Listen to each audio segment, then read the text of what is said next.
On the day of death, when my bier is on the move, do not suppose that I have any pain at leaving this world. Do not weep for me, and say not, alas, alas. You will fall into the devil's snare, and that would indeed be alas. When you see my hearse, say not, parting, parting. That time there will be for me union and encounter. When you commit me to the grave, say not, farewell, farewell. For the grave is a veil over the reunion of paradise. Having seen the going down, look upon the coming up. How should setting impair the sun and the moon? What seed ever went down into the earth which did not grow? Why do you doubt so regarding the human seed?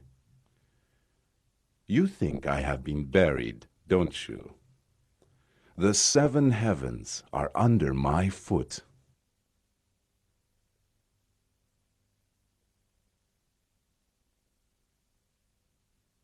Ya Hazreti Mevlana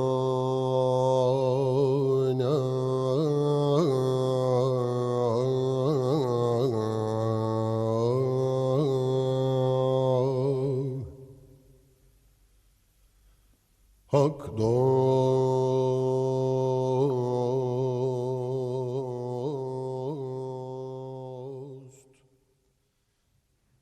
The great Muslim Sufi, Mevlana Dželaludin Rumi, was born on September 30th, 1207 in Balkh. His father, Bahauddin Walad, was one of the most knowledgeable men of his time, famous scholar and man of religion. He was known throughout the Islamic world as the Sultan of the religious scholars, or the master scholar.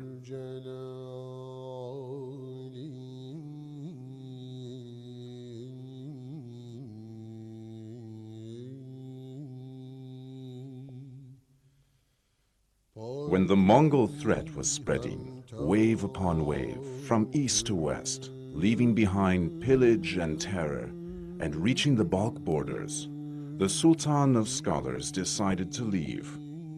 In 1220, with a small caravan comprised of his family and students, he began a long journey that would last 8 years. The caravan's first stop was Nishapur. Later, leaving Nishapur, they first went to Baghdad, and then to Mecca by means of the Kufa road.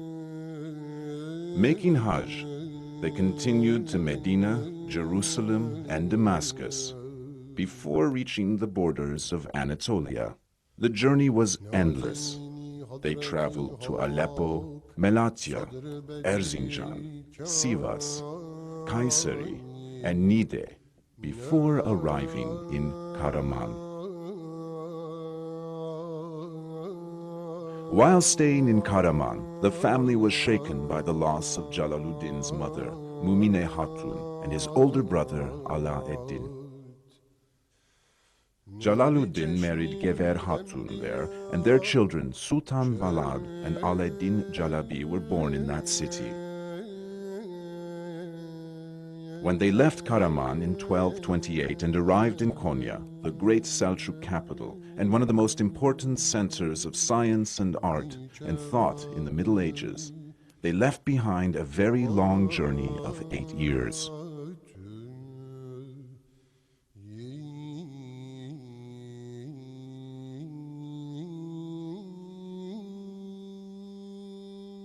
I am the light of dawn, the evening breeze. I am the hum of the forest, the sound of the waves. I am the mast, the helm, the captain, and the ship. I am the rock that ruined the boat. I am the hunter, the bird, and the trap. I am the picture, the mirror, the sound, and the echo. I am silence, thought, language, and sound. I am the sound of the flute. I am the spirit of man. I am the spark in rocks. I am the gold vein in mines. I am the rose and the nightingale enraptured by the rose. I am the doctor and the patient, the poison and the cure. I am sweetness and bitterness, honey and oleander.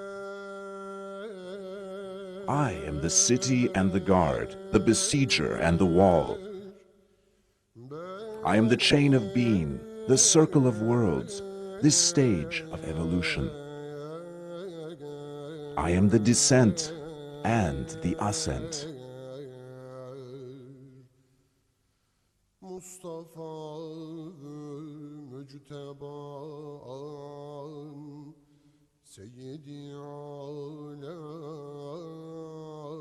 This long journey by his father's side was a perfect time of training for Mevlana Dželaludin. In addition to the basic sciences that he was taught by the Sultan of Scholars, Mevlana also received different, enriching and valuable thoughts and ideas from many famous scientists and thinkers whom he met throughout the years in various countries. These were to become the foundation of the essential components of Rumi's teaching, tolerance and love for mankind.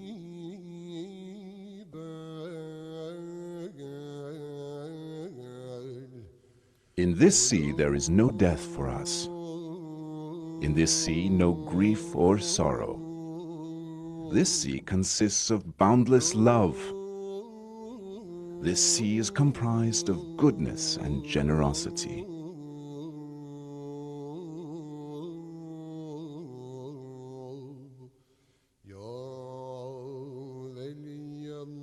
Two years after they settled in Konya, Dželaludin's father Bahauddin Valad died. Mevlana's having come to Konya at a young age. He's not leaving there except for a few short trips. The formation of Dželaludin's character in that city and his fame spreading from there all resulted in his being called Rumi, a name by which he is known throughout the world.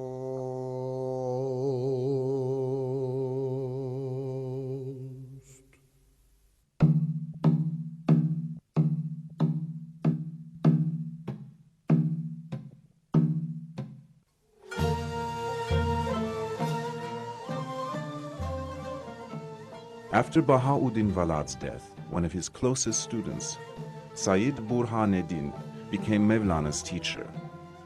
Deyidi Surdan, this great scholar, had been Dželaludin's manservant when he was a boy and continued teaching him until his death. 5 years after Sayyid Burhaneddin's death, Mevlana continued as a teacher in Konya's 4 famous medreses. He was busy with classical branches of knowledge like jurisprudence, Quranic interpretation, hadith and theology, and he studied Persian, Indian, and Arabian literature and Greek philosophy.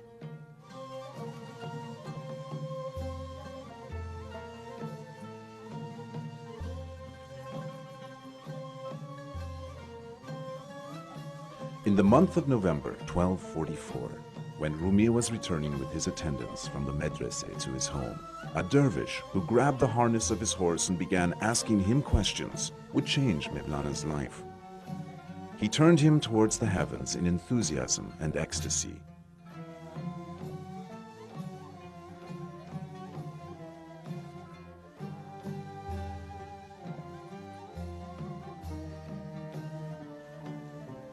Known as Shamsi Tabriz, this 60-year-old dervish and Rumi began a relationship of murid-murshid, or follower-guide, that continued for 3 years, at which time Shams suddenly disappeared one day.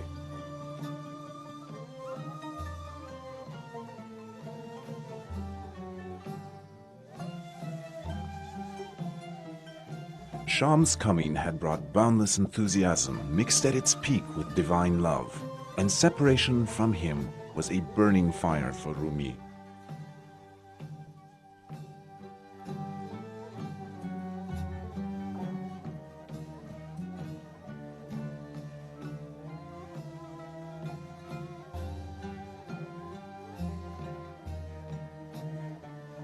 I swear to the eternal, all-living, all-knowing, all-powerful, ever-existent God, that his light kindled the candle of love, and thus hundreds of thousands of mysteries became clear. With just one command, all these realms filled with love, lovers, judges, and the condemned. By means of magic, Shamsi Tabriz was hidden in the treasures of this strange world.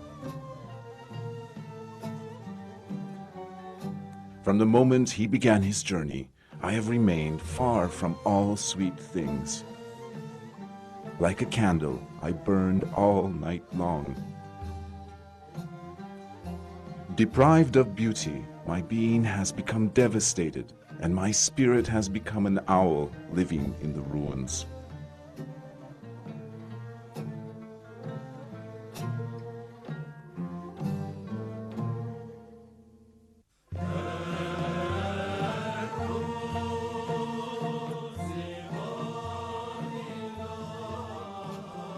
While sorrowful and desolate days and months were passing in Sham's absence, one day when Sham's manifestation was seen, Mevlana said that he had seen the reality of Shams, or his own reality in the mirror of his being. The first person to share Rumi's feelings and thoughts after the disappearance of Shams was a goldsmith from Konya, Sheikh Salahuddin Sarkub, a spiritual caliph of Rumi's former teacher, Sayyid Burhaneddin.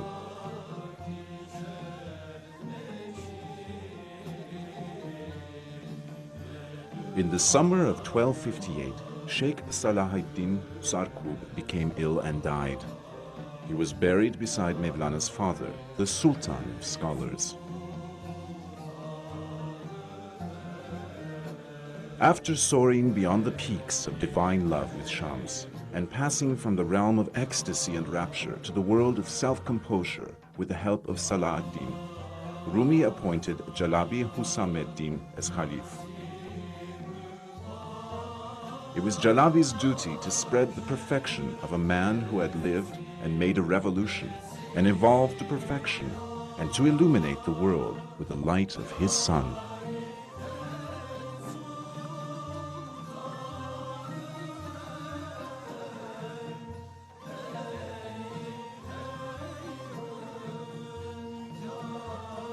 One day, Celebi told Mevlana that his collection of poetry had grown to the size of a book, in which all his followers could read the mysteries, as Rumi had previously decided.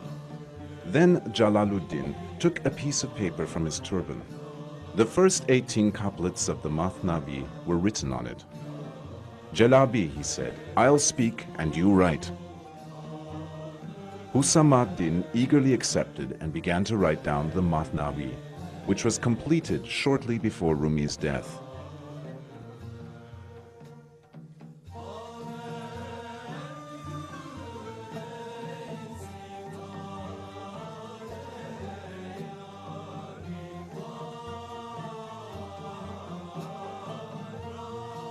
Dervishes fall into ecstasy and begin to whirl in order that their yearning for God may increase, that their love of the hereafter may grow, and their love of this world disperse, and that their hearts may feel estranged from the world. They follow exalted sheikhs whose wonders have spread throughout the world and whose greatness is extolled in all the pulpits. Believers search the earth for these great men who have trod so that their eyes will close in order for their hearts to become enlightened and see the hidden realms. These sheikhs made the whirling ceremony. They are the inheritors of the Prophet. The heritage is theirs, and the perception and intuition is theirs.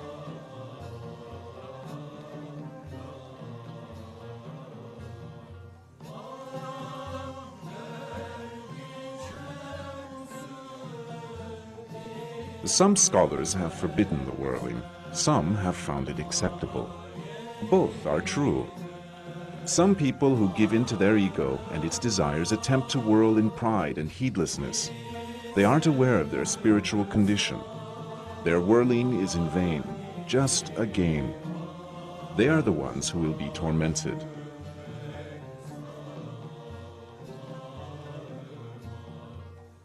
Coming to the whirling of sheikhs and lovers of God, they are cleansed of useless things and games.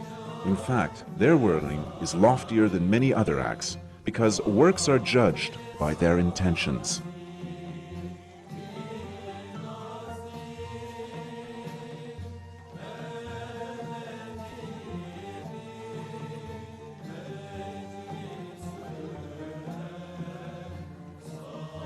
The rebab is a source of love and a friend to man. Arabs call a cloud rebab, just as the cloud waters the rose and the rose garden. The rebab nourishes the heart.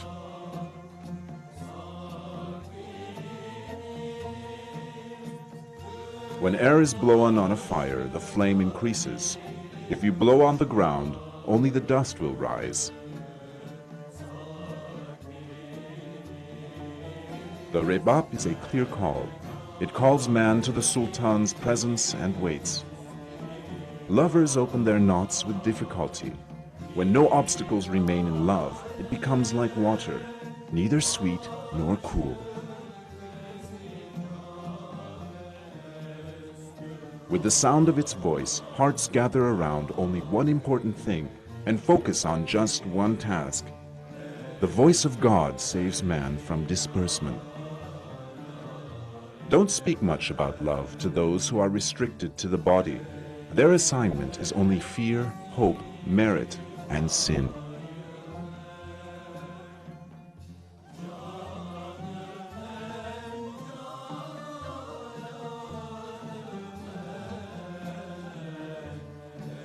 Narrations handed down verbally confirm that these symbols were seen and witnessed in the whirling ceremony.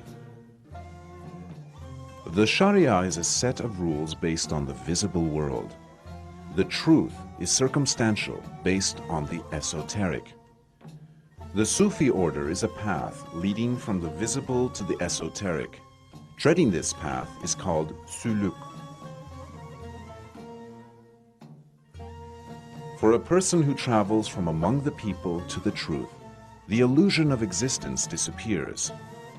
Such a one has arrived in the realm of annihilation. But this is not the station of perfection. Passing beyond this station requires that one see the people as the manifestation of Allah's attributes and actions, that one witness that God is evident in the mirror of the people, that one know that there is a reality beyond every visible appearance, and that one must treat everything according to what it is worth. This is the station of perfection, and this station is called spiritual knowledge. The devotee who travels through the first three stages from the Sharia to the dervish path to the truth stops at the center of uniqueness and arrives at the station of spiritual knowledge. The four stages of the whirling ceremony symbolize these four stations.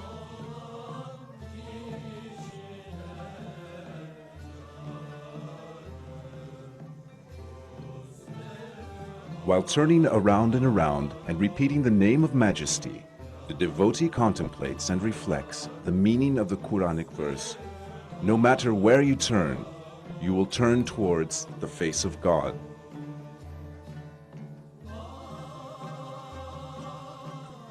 Spreading his arm while turning, the dervish's right hand is like a prayer open to heaven. His left hand hangs down. This means we receive from Allah and give to the people. We appropriate nothing for ourselves. We don't exist. We are nothing but a shape that exists as an apparent means.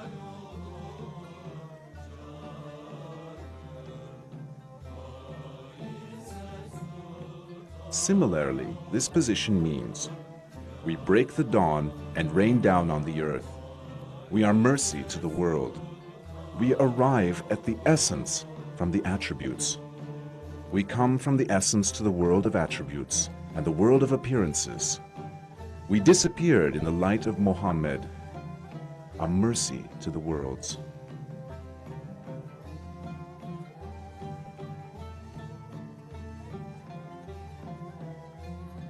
When the arm spreads, the hands appear in the shape of the Arabic letter Lam Alif.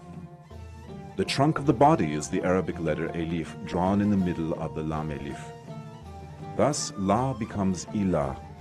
In other words, the declaration of Allah's unity is symbolized. Thus, the ceremony of whirling is symbolical of unity from the beginning to end.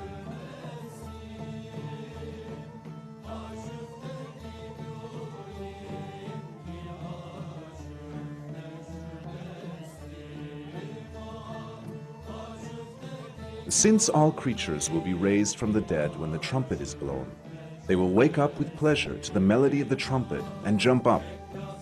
Those who are frozen and don't respond to the music's effect, they are worse than the dead. They are hopeless.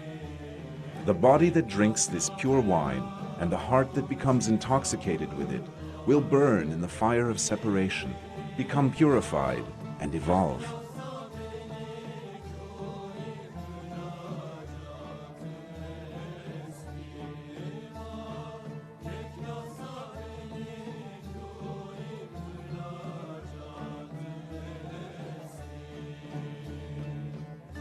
Come, you are the soul of the whirling dance. You are the walking cypress of the whirling garden.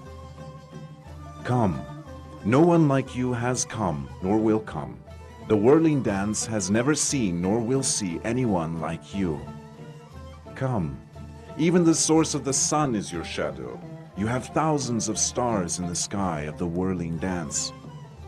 The whirling dance is thanking you in hundreds of clear and plain languages.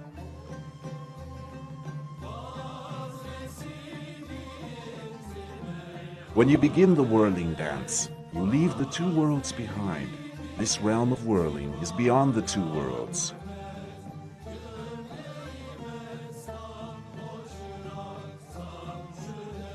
The roof of the seventh heaven is a high roof, but the whirling ladder goes beyond this roof. It is more sublime.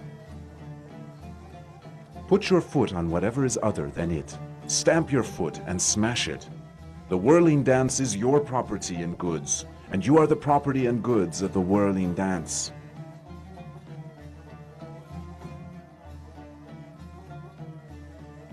What can I do if love embraces me? While whirling, I embrace it and press it to my bosom. When the atoms are filled with the rays of the sun, they all join the whirling silently and dance.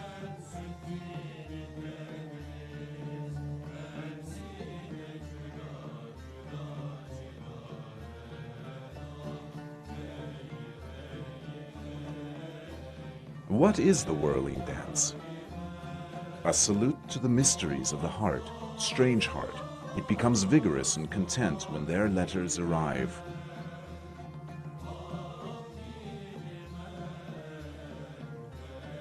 The mind's branches and shoots are scattered by this wind. With the plucking of the plectrum, the body expands and attains peace.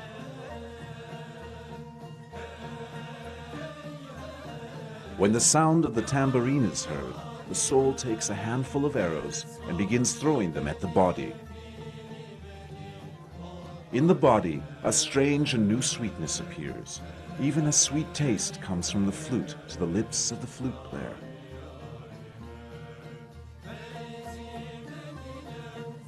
Watch and see. Now 1,000 scorpions of sorrow have died. Thousands of joyful moments turn constantly without wine cups.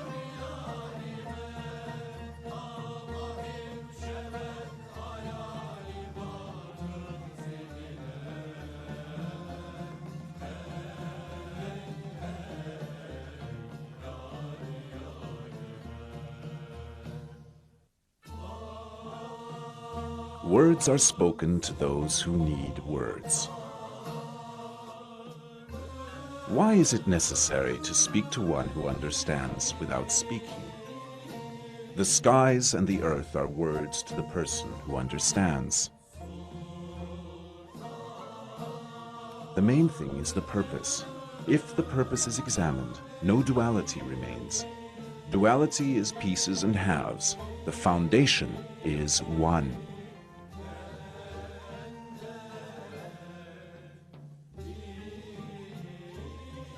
An elephant was taken to a water hole to drink. The elephant saw itself in the water, and thinking it was another elephant, it became frightened. It didn't know it was frightened of itself. If all the bad traits like cruelty, hatred, envy, ambition, unreasonableness, and pride are in you, you're not offended. But if you see these in someone else, you become frightened and hurt.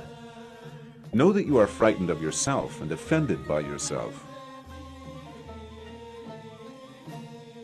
A person is not disgusted by his own baldness or sore. He will put his wounded finger on some food and lick his fingers without feeling any disgust in his heart. But if he sees a tiny sore or a small cut on someone else, he will be disgusted by the food he eats and find it hard to swallow. Bad traits are like this. If a person has them, he's not much bothered. But if he sees only a small degree of the trait in someone else, he is repulsed. You are frightened of it and escape, but excuse him.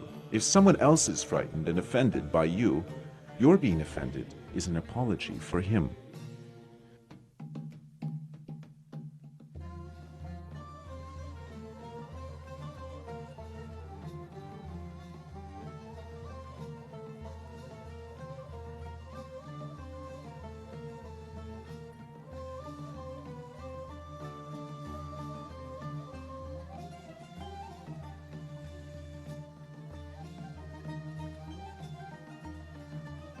You are the Mecca for souls. Let me circumambulate around you. I am not a raven that I should fly around ruins. I have no other trade, no other preoccupations. It is my trade to revolve like the skies. That's my preoccupation.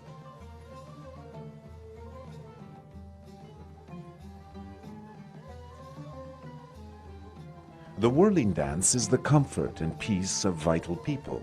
Those who control their souls know this.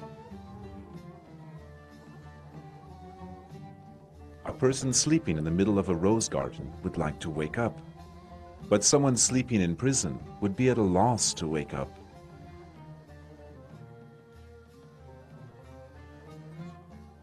Regarding the person who doesn't see his own treasure or the moon, to such a person of what use is the whirling dance? Whirling is for encountering the beloved who steals the heart.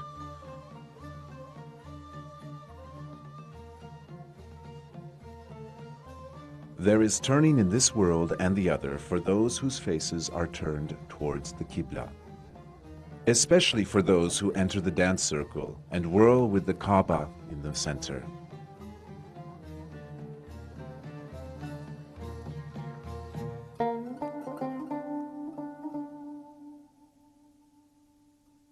The moment has come for migration. The time of salmon leaping from the spring has arrived. Everything will meet destruction. Only his truth will remain. The rest of these words will emerge in the heart of the one who is speechless and whose spirit is strong. My speech has finished, and so has my life. The giver of good tidings has arrived. At last, I am escaping from the body.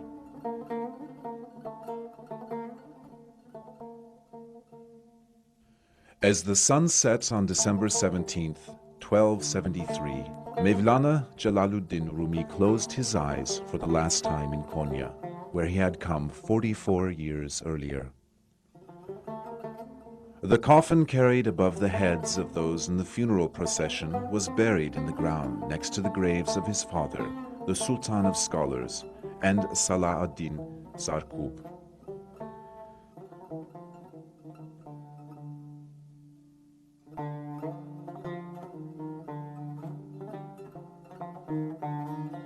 Konya pressed to its bosom the genius who could not be contained by the world. His spiritual being found its place in the hearts of all mankind.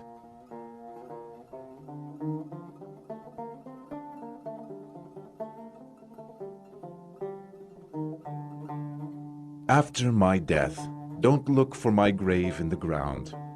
I am buried in the hearts of the wise. As long as I am alive, I am the slave, the servant of the Quran. I am dust on the path of Muhammad Mustafa.